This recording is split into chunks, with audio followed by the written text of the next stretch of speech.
Welcome to my 2022 CDISC European Interchange presentation, 20 minutes to get you aligned with the new ADaM implementation guidance. And welcome everybody. So with my presentation, I will try to provide a quick summary of recent update with the ADaM standard, but also I will make a kind of summary of all resources available today supporting you in implementing the CDISC ADaM standard model for analysis datasets. This is me. Quick disclaimer, very standard.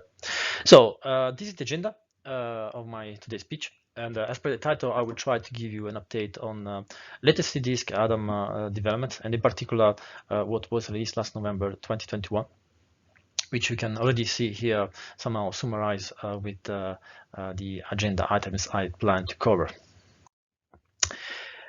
So what was released last November 2021? Actually, it was November 29, where I got in my inbox an email from CDISC announcing an important update for both ICTM and ADaM standard. So in one single day,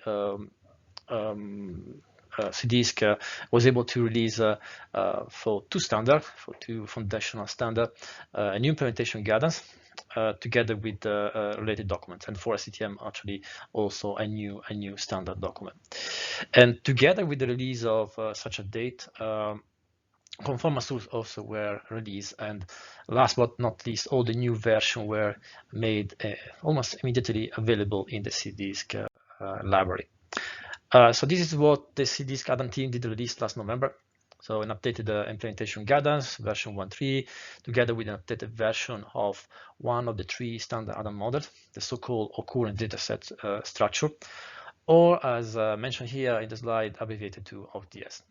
And in addition, two new specific implementation guidance, one for the implementation of ADaM for medical devices, and one for non-compartmental, for implementation of ADaM for non-compartmental analysis.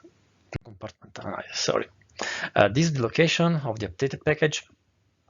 Since now ADaM has, we'll explain in a minute or so, it is made of several documents, and zip file is also provided containing all applicable documents for each specific version. So in this case, the ADaM implementation guide version 1.3 contain all these documents here illustrated. So a little bit of ADaM history to also show you the evaluation of the standard throughout the availability on new version of the implementation guidance, or the availability of additional specific implementation documents bringing more example. So the need for additional model beside the STM, beside the tabulation model, started in early 2K years, let me say, and in 2002. That some recommendation principles were somehow unofficially provided, meaning that at the time no standard were created, neither implementation guidance. It was then only in 7 years later that the first version of the standard, together with the first implementation guidance, were released. And then 7 years later, the implementation guidance 1.1 was released. This version proposed, also the next version, some additional standard variables and some concepts were also refined. Some texts were corrected to make sure that concepts were clearly explained and without any doubt. But actually, in between implementation guidance 1.0 and 1.1, a number of other ADaM documents were released, containing some example on how to implement the ADaM standard model for some specific analysis. For example, the use of the basic data structure, BDS, for the analysis of time to event endpoint, or how to develop ADaM dataset to support the analysis of adverse events occurrence that was not addressed in the earlier version of the implementation guidance. So, and soon after the release of the ADaM implementation guidance 1, what was before a sort of pilot with the ADaM for adverse event I just mentioned, then this pilot actually becomes an official, more generalized model for the analysis of occurrences. And then it was 2019 that CDISC ADaM team released version 1.2 of the guidance with, again, some additional variables, such as a set of variables to support the analysis of bidirectional toxicity grades, such as the NCI-CTCAE grade. And then here we are with November 21 with the release of implementation guidance 1.3.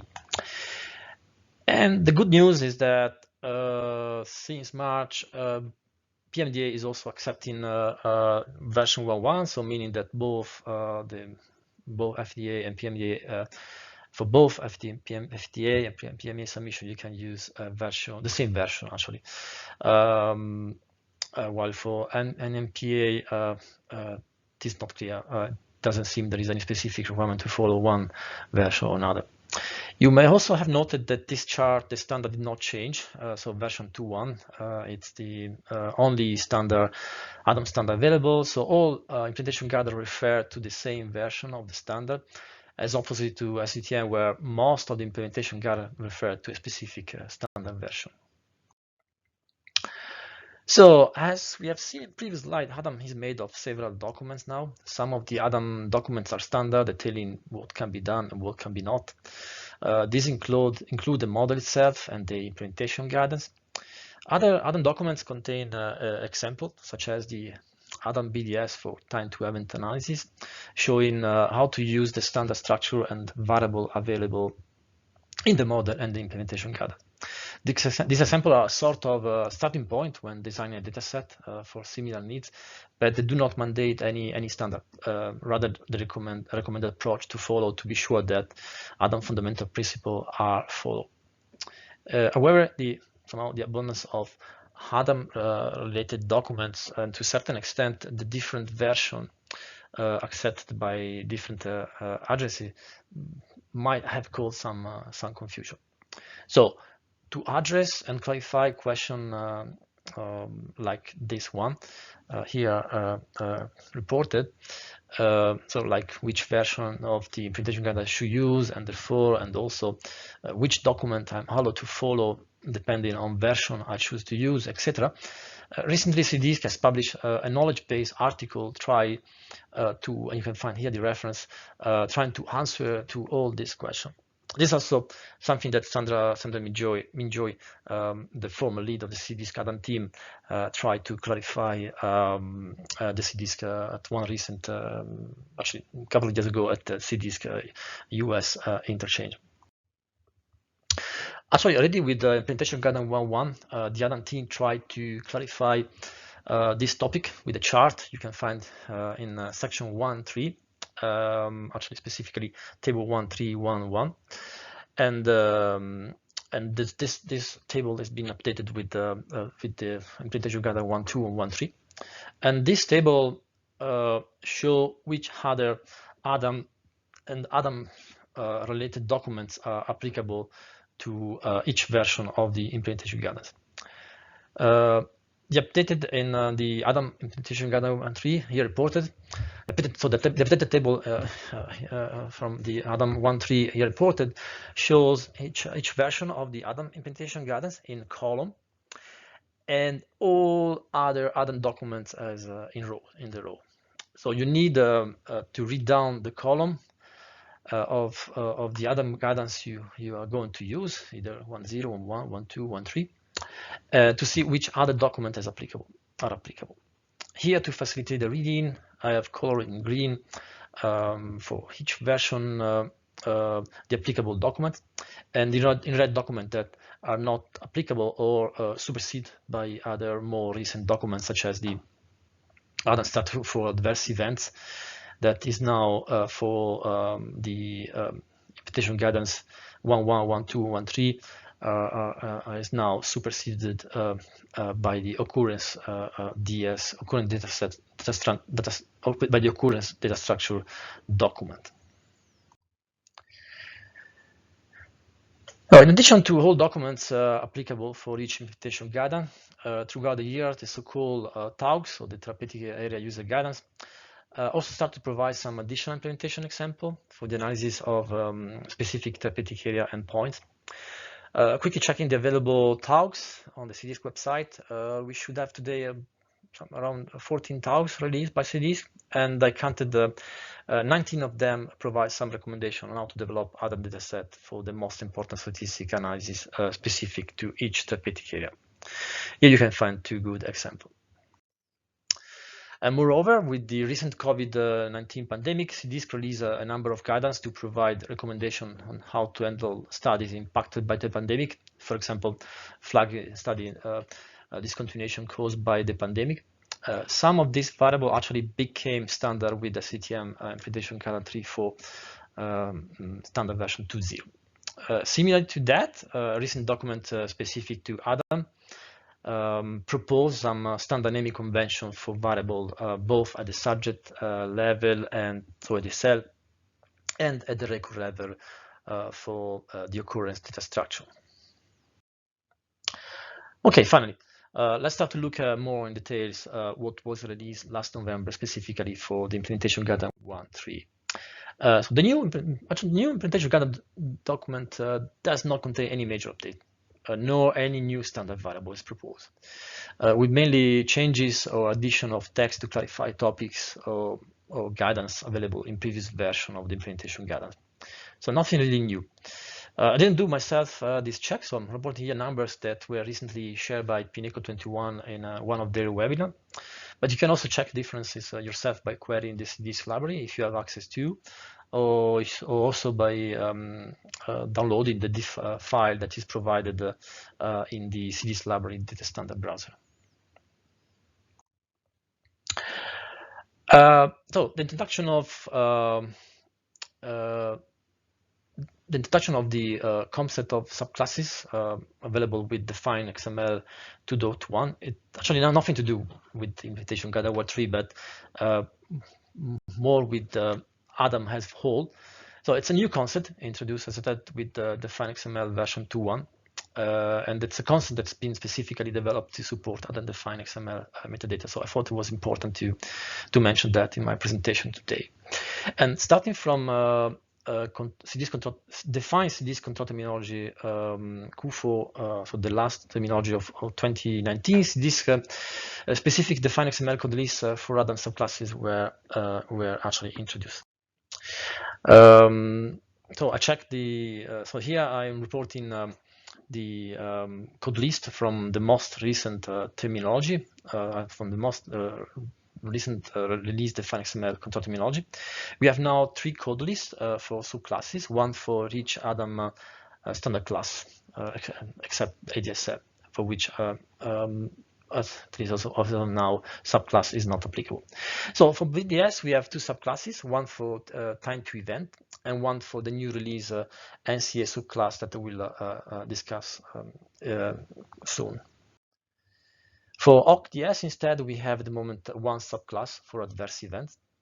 So just to clarify, this means that if you are developing an ADaM dataset using the OCCDS, for example, but this is not about adverse events, you're not analyzing adverse events, then the subclass in this case will be not applicable. So in a few words, the subclass metadata in define XML will be set to null. And then this is the third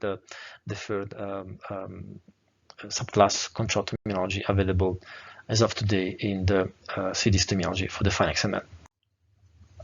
So let's now look at other documents or updated documents that were released last November. And we start with the an updated version of the OCCDS class document, version 1.1. The new version of the OCCDS introduced some new indexed variable. For example, here you have an example for treatment emergent flag, where you can have more than one treatment emergent flag for situation where you have, for example, multiple periods to consider, typically as per the example for the analysis of crossover study.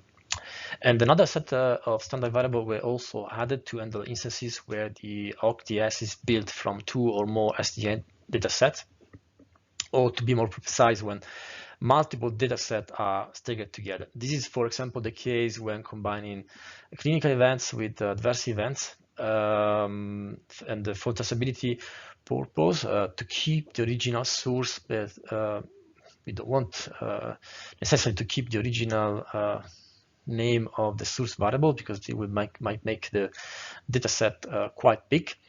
The CDISC ADaM team introduced the concept of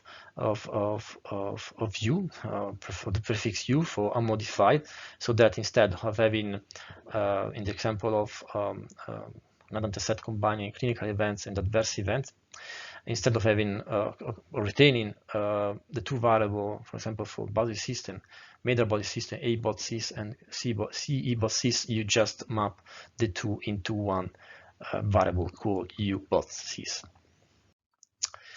The deduction of the concept of ADaM class has also an impact on the core attribute of some of the variable in the OCCDS structure, meaning that a variable can be considered required if the subclass is, for example, adverse event. In such case, in the example here reported, both start and end date are considered required. For other subclass, they might instead, they could be instead considered not required. Also, moreover, there are they have also other three new examples of application of OCCDS. For example, the analysis of protocol deviation can also make use of OCCDS structure. Let's now look at the two new ADaM documents, starting with the ADaM EG for medical devices. So the new EG can be considered more or less an evolution of the SCTM implementation guidance that was released initially with the first version back in 2012. And as I will describe in the next slide, the core is the concept of the core concept in the analysis of medical device data is the fact that one subject could make use of more than one medical device. And this is somehow was already resolved in the SCTM medical device implementation guidance with the addition of the specific variable, the SPD ID, response device identifier, that is also, of course, using the ADaM implementation guidance to uniquely identify subjects and devices. Essentially, the new EG introduced an adapted version of the three standard ADaM classes, so ADDL for ADSL, MBDS for BDS, and MD-OCCDS for OCCDS to support the typical statistical analysis needs for trial using medical device. And mentioned here many concepts like the other ADaM classes from which the ADaM device classes have been originated from. So while IDSL is required for pharmaceutical and biological studies, so for submission to, for example, to CDR and CBER, it is required for medical device study only when subject information is collected and analyzed. Otherwise, it can be omitted. However, for simple one device per subject study, device characteristics can be also accommodated in ADSL, and potentially all analysis can be handled using the standard ADaM classes. But probably best to apply consistently ADDL in all medical device study moving forward. The device level analysis dataset, so ADDL, has the same rule as the ADSL dataset, more or less, except that the identifier of interest is the device rather than the subject, and it's the source for device level variables such as device specific demographic characteristics and treatment timing variable. In practice, you can use the ADDL dataset in the same way you use ADSL. In that, you can merge data with any other dataset containing the device identifier.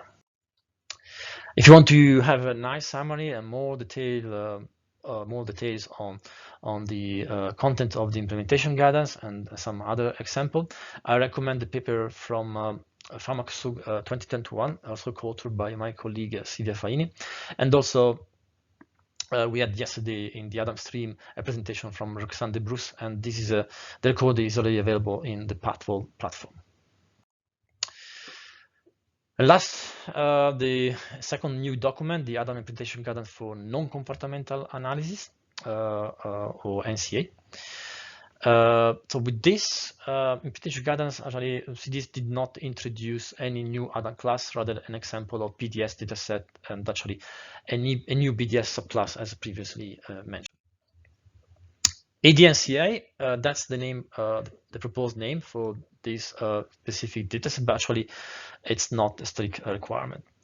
It belongs to the non-compartmental analysis, as anticipated, to the non-compartmental subclass, and it is usually derived from the pharmacokinetics concentration domain, so the PC-SDTN domain, together with the exposure dataset at least, and of course ADSL.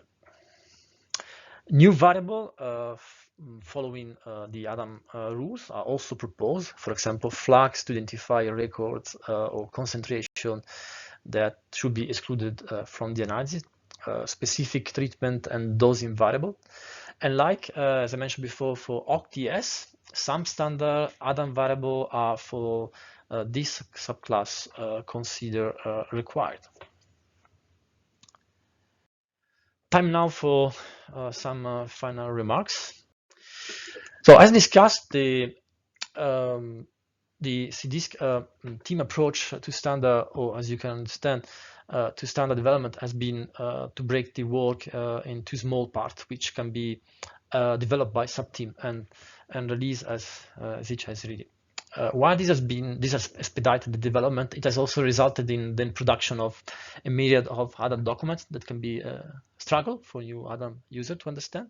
For example, the ADaM implementation guidance contains detail about standard structure, so subject level on the data set and base data structure, but you have to go to a separate documents, so for current data structure document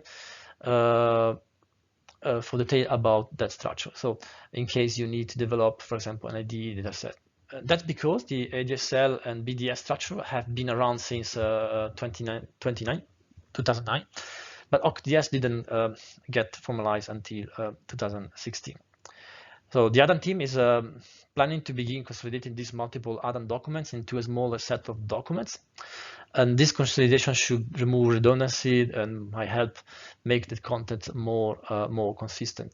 And until then, unfortunately, I would say information will continue to be found spread across many separate documents. And furthermore, a number of documents are also planned to be released this year. For example, an example is the ADaM example for traceability that was out for public review last year, which will contain a dozen of fully explained examples showing how to achieve traceability in complex situations, such as with added rows in ADaM dataset. And to conclude, as discussed yesterday by Bess Leroy and by Wim Buza, I want to also mention the new analysis results standard, which somehow related to ADaM. And as discussed yesterday by Bess and by Wim, CDISC has made some good progress on the development of this new standard. And the new standard should be not actually confused with the already available ARM standard for defined XML, but it could be somehow considered an extension of it. The recording of the presentation as from previous is available on the Pathfinder Hub in case you have missed their presentation. And with that, this is my last slide. So happy to answer to any question if we have time, or I can do it offline.